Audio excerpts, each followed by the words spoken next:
আসসালামু আলাইকুম ভাই, আসছিলাম রাঙামাটিতে, সারাদিন অনেক ঘুরছি। এই যে আনারসটা, এটা যারা রাঙামাটি আসছে, যারা খাইছে, এরা আর তারা কেউ বলতে পারবো না।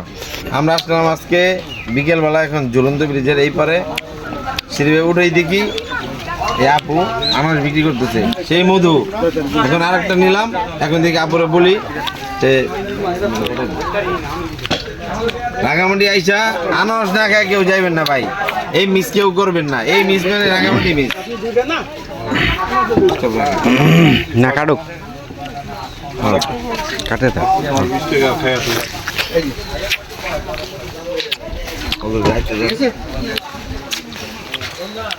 আমগো আর আইতে দাম গো খাওয়া শেষ, আমরা দিলাম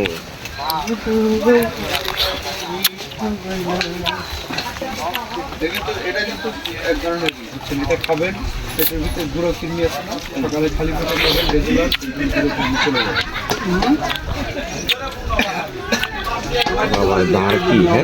কিন সারাদিন তো অনেক খাইলাম। আজকে আনারস খেয়েছি অনেক, এটা খাইলেই এইটা সারাদিন অনেক খেয়েছি। ওই লেগে মেঘে কিনতে গেছি, সব জায়গায় বিক্রি করতেছে।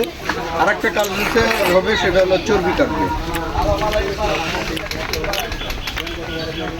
কয় ঘন্টা লাগছে? আগের 2টা টাকা দাও। হ্যাঁ, লঙ্গদুগি ছিলেন নাকি? ট্রলারে কয় ঘন্টা লাগছে? তো কোথার দিকে বেরিলাম না। হ্যাঁ এই যে আনারস ছিলা শেষ, এখন শুধু খাওয়া বাকি। এটা খাওয়া শেষ হলে চিন্তা করো। আপনি খেয়ে দেখেন তো, এটা টক না মিষ্টি?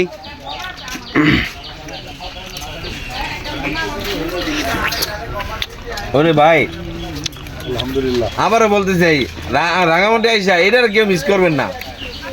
তাহলে রাঙামাটি আইসা যে টাকা খরচ করবেন ওইটাই বৃথা। অসাধারণ।